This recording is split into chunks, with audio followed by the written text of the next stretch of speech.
Hola chicos, ¿cómo están? En el video de hoy vamos a hablar sobre el concepto de calor. La experiencia nos dice que si situamos un sistema en cierto entorno, van a suceder algunos cambios de manera espontánea, es decir, sin que se le otorgue algún estímulo al sistema. Por ejemplo, si dejamos un hielo expuesto al sol, este comenzará a derretirse sin que le demos algún estímulo externo, sin que se genere un trabajo sobre él. También, si nos colocamos un termómetro de mercurio o de alcohol en la axila, de manera espontánea se va a dilatar el alcohol o el mercurio. Y así como estos, hay muchos otros casos en donde observamos fenómenos que suceden sin algún estímulo externo. Además, todos estos procesos suceden sin que exista un trabajo asociado a ellos, es decir, suceden únicamente por el contacto. Así podemos deducir que hay algo que se está transfiriendo del entorno al sistema o viceversa, y a este algo le llamamos calor. Ahora, el calor es un pariente muy cercano del trabajo, en el sentido de que es otra manera de transferir la energía, y como tal lo medimos en unidades de joules.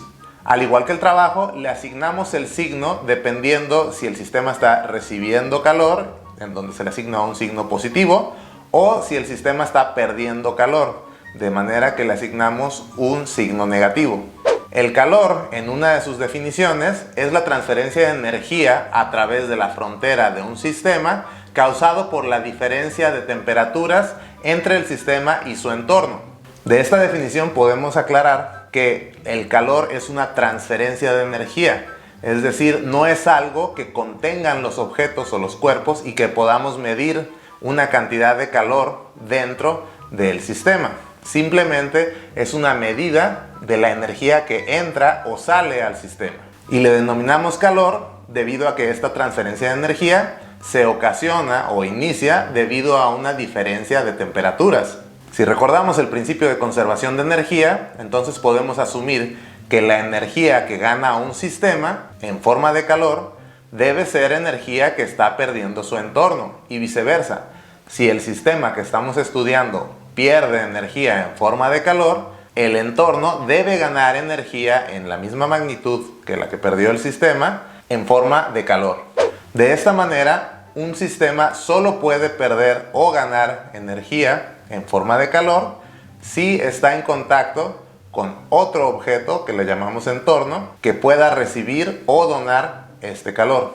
Por lo general se hablan de tres formas de transferencia de calor, aunque técnicamente solamente son dos, ya que la convección es una forma de conducción.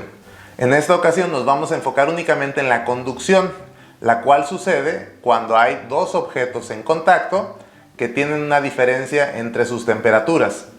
Sin entrar a mayor detalle con este principio de la física, que es la ley cero de la termodinámica, cuando dos objetos entran en contacto y sus temperaturas son distintas, se inicia inmediatamente una transferencia de calor en donde el cuerpo con mayor temperatura le va a donar energía al cuerpo de menor temperatura.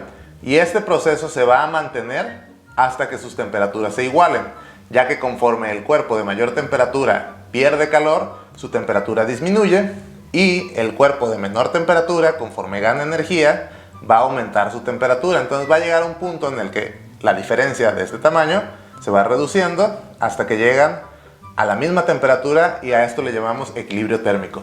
Ahora podemos observar los efectos del calor o de la transferencia de calor en dos maneras.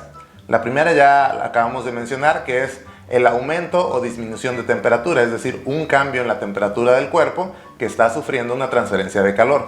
El otro es el cambio de fases.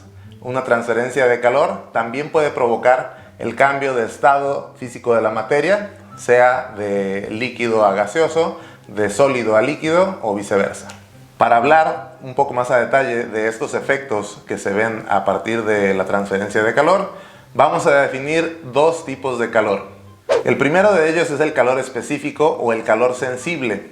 Esta es la cantidad de calor necesaria para que una unidad de masa aumente su temperatura en 1 Kelvin. Por lo tanto, sus unidades serán joules sobre gramo por Kelvin. Esta propiedad depende de la naturaleza de la materia y de su estado físico, de manera de que una misma sustancia, por poner un ejemplo, el agua, va a contar con 3 calores específicos distintos. Uno para su estado gaseoso, otro para su estado líquido y por último otro distinto para su estado sólido. Ojo, a pesar de que las cantidades son similares entre el estado gaseoso y el estado sólido, no son iguales, ya que el estado de la materia, una vez más, tiene que ver o va a definir cuál va a ser el calor específico de la materia o del objeto que estamos analizando. Estas propiedades son típicas de la materia, así que van a variar de sustancia o de material dependiendo de lo que estemos trabajando. Es decir, el agua, el etanol, el acetonitrilo, la madera, todos estos tienen distintos calores específicos. La relación entre el calor y el cambio de temperatura se expresa comúnmente de esta forma, en donde tenemos el calor igual a la masa por el calor específico por la diferencia de temperatura. Es importante resaltar en este momento que esta ecuación no aplica cuando existe un cambio de fase, ya que el calor añadido o sustraído de un cuerpo cuando está cambiando de fase no va a afectar a la temperatura. Es decir, aquí viene otro principio importante, todos los cambios de fase suceden a temperatura constante. El calor requerido para aumentar la temperatura de 1 gramo de cobre es de 0.387 joules, que si lo comparamos, por ejemplo, con el agua líquida, que requiere 4.186 joules por cada gramo que quiera aumentar 1 Kelvin su temperatura, la diferencia es abismal. Y no es únicamente porque los metales tienen usualmente calores específicos muy bajos, sino porque el agua tiene un calor específico absurdamente grande. Es por esto que el agua es primordial para regular los procesos de cambios de temperatura dentro de nuestro cuerpo e incluso en procesos industriales. Ahora, el otro efecto que puede tener el calor o la transferencia de calor es un cambio de fase. Y para esto vamos a definir lo que es el calor latente. El calor latente es la cantidad de energía que requiere una cantidad de masa para poder cambiar su estado. Esto puede ser de sólido a líquido, que sería el calor de fusión, o de líquido a gaseoso, que sería el calor de vaporización. Podemos también analizar los cambios de fase inversos, es decir, de gaseoso a líquido. En este caso estaríamos hablando de un calor de condensación, pero en magnitud se requiere exactamente el mismo calor. Lo único que cambia es el signo, o podríamos pensar que para pasar de líquido a gaseoso se requiere añadir calor al sistema, mientras que para pasar de gaseoso a líquido se requiere extraer calor de ese sistema. Es el mismo caso cuando hablamos de pasar de estado líquido a estado sólido, en donde estaríamos hablando de un calor de solidificación.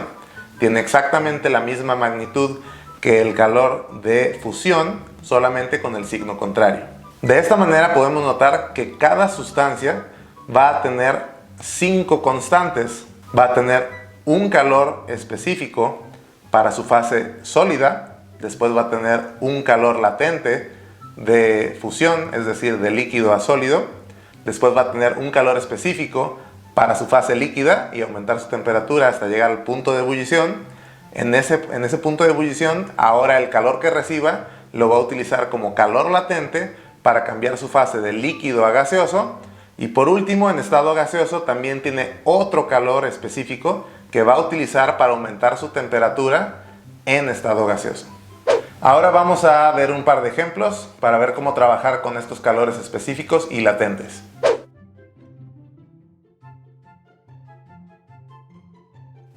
Para el primer ejemplo contamos con estos datos. Tenemos una masa de 500 gramos de hielo que inicialmente se encuentran a menos 5 grados Celsius, para que le vamos a proveer cierto calor hasta llevarlo a que se convierta en agua a 75 grados Celsius. Ahora, antes de empezar, tenemos que identificar cuáles son las temperaturas donde suceden los cambios de fase, que para el caso del agua la temperatura de ebullición es de 100 grados y la temperatura de fusión es de 0 grados. Entonces, en el rango de temperatura inicial y final que tenemos para el ejemplo, el único que va a suceder va a ser la fusión.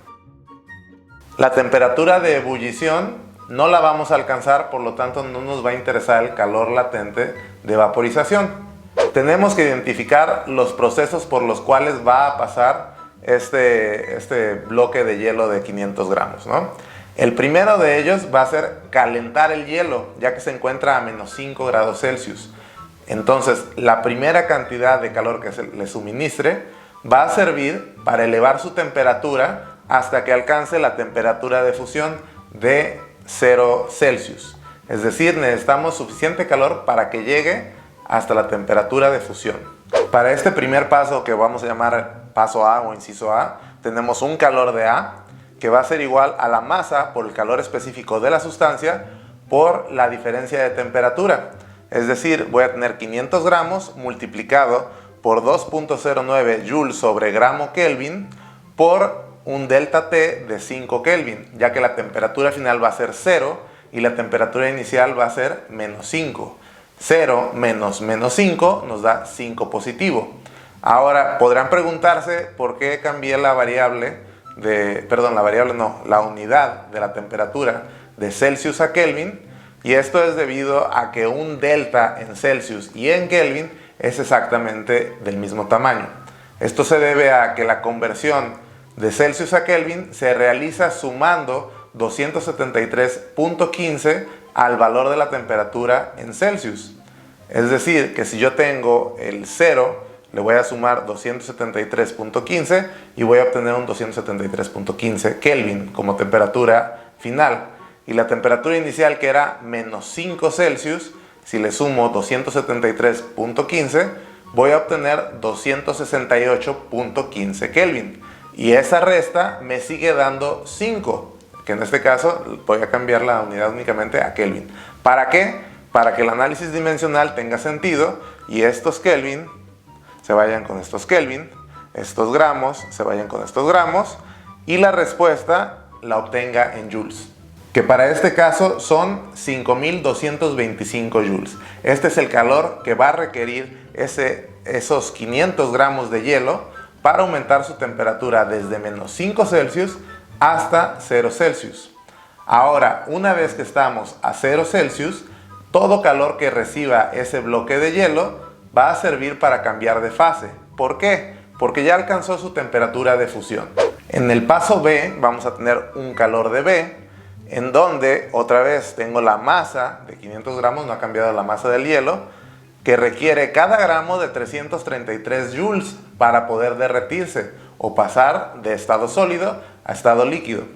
En este caso, la multiplicación de 500 gramos por 333 joules sobre gramo, se van a cancelar los gramos y nos va a quedar 166.500 joules. Esta energía es notablemente mayor que el calor específico del hielo, y esto es normal. Los calores latentes o los calores que están implicados en un cambio de fase suelen ser brutalmente mayores que aquellos que se usan para cambiar las temperaturas de las sustancias. En el tercer proceso, o el inciso C, ahora ya tenemos que el hielo se derritió completamente, entonces ahora es una masa de 500 gramos de agua.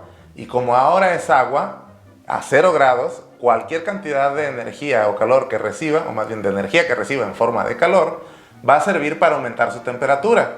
La fórmula para calcular la energía requerida para aumentar la temperatura de un objeto es la misma sin importar cuál sea su estado de agregación de la materia. Es decir, lo único que va a cambiar va a ser el calor específico, que ese sí depende de en qué estado se encuentra la sustancia. En este caso vamos a tener 500 gramos de hielo que requieren cada uno de ellos 4.19 joules para aumentar su temperatura 1 Kelvin, y requieren aumentar todos ellos 75 Kelvin su temperatura, porque empiezan a 0 grados, terminan en 75, hay una brecha de 75 Kelvin, ¿de acuerdo? Y el resultado de esta multiplicación son 157.125 joules. En total, todo el hielo va a requerir de 328.850 joules para que pase desde menos 5 Celsius hasta llegar a convertirse en agua a 75 Celsius. Vamos a ver otro ejemplo ahora.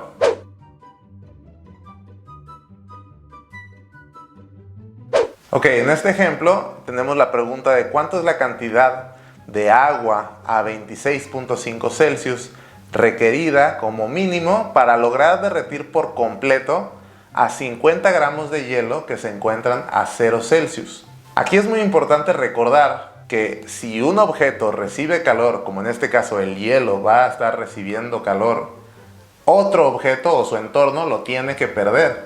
En este caso el entorno o el otro objeto va a ser el agua, que se encuentra a 26.5 Celsius. De manera que tenemos esta igualdad. El negativo del calor del agua es igual al calor del hielo. Lo que podemos leer como el calor que gana el hielo es igual al calor que pierde el agua. El signo negativo del calor del agua viene a partir de que el agua, como va a perder calor, y habíamos mencionado, ese calor que se pierde tiene signo negativo. Y el hielo, como va a ganar el calor, pues entonces tiene un signo positivo. Entonces tendríamos ahí una equivalencia en magnitudes, pero no en signo. Y este signo viene a multiplicar esta cantidad negativa para convertirla en positiva, y ahora sí tengamos esta igualdad como válida. El agua, como se encuentra a 26.5 Celsius, conforme vaya perdiendo calor, va a reducir su temperatura. Entonces estamos hablando de un calor específico. Y el hielo, cuando reciba calor, va a derretirse porque se encuentra justamente a la temperatura de fusión y no puede aumentar su temperatura hasta que se haya convertido completamente en agua. Ya que hablamos de que el agua que estamos tratando de encontrar, o la masa de agua que tratamos de encontrar, es la cantidad mínima, quiere decir que en el momento que todo el hielo se convierta en agua, la transferencia de calor debe de ceder. Es decir, que el agua en ese instante se va a encontrar completamente a 0 grados Celsius. De manera de que el agua que estaba a 26.5 grados Celsius va a terminar a 0 grados, y el hielo que estaba congelado a 0 Celsius va a terminar derretido, es decir, otra masa de agua también a 0 grados, para que se detenga la transferencia de calor por completo. Ya que tenemos claro que el calor del agua va a ser un calor específico y que el calor del hielo va a ser un calor latente, podemos escribir las expresiones utilizando las ecuaciones para cada uno de estos tipos de calores. Es decir, para el agua voy a tener menos masa del agua, es importante porque tenemos dos masas, por la capacidad calorífica específica o el calor específico del agua, por la delta T también del agua. Y esto va a ser igual a la masa del hielo por el calor latente del hielo. Si no conocen esta letra griega, se llama lambda y la utilizamos para expresar el calor latente, o también a veces se utiliza la L mayúscula. Entonces, teniendo esta ecuación, ¿qué conocemos? Desconozco la masa del agua, es lo que estoy tratando de encontrar, pero conozco la capacidad calorífica específica o el calor específico del agua, conozco también la delta T del agua, conozco la masa del hielo y conozco el calor latente del hielo para su fusión. Conozco todas las variables involucradas excepto aquella que estoy buscando. Así que vamos a recurrir al álgebra para realizar el despeje. De manera que vamos a terminar con que la masa del agua es igual al negativo, ya que este signo también va a cambiar de lado en la ecuación, de la masa del hielo por la lambda de fusión dividido entre el calor específico del agua y la delta T del agua. Y ya que conocemos todos estos valores, no nos queda más que sustituir y operar. Sustituyendo los valores, tenemos 50 gramos de hielo por 333 joules sobre gramo, dividido entre 4.19 joules sobre gramo Kelvin por menos 26.5 Kelvin. Recuerden que el delta T del agua va a ser negativo, ya que está disminuyendo su temperatura. Es decir, tenemos la resta de la temperatura final, que sería 0 grados, menos la temperatura inicial, que son 26.5 grados. Por lo tanto, nos queda como resultado negativo 26.5 Kelvin. Realizando el análisis dimensional, estos kelvins se van con estos kelvins, estos gramos se van con estos gramos, estos joules se van con estos joules, y nada más nos quedan unidades de masa, y operando tenemos 149.95 gramos de agua a 26.5 grados Celsius que se requieren para derretir completamente esos 50 gramos de hielo que se encontraban a 0 grados. Espero que hayan disfrutado este video y les sea útil para resolver sus actividades. Para cualquier duda o aclaración saben que pueden contactarme por cualquier medio, red social o los comentarios. Y pues mucha suerte y los vemos pronto.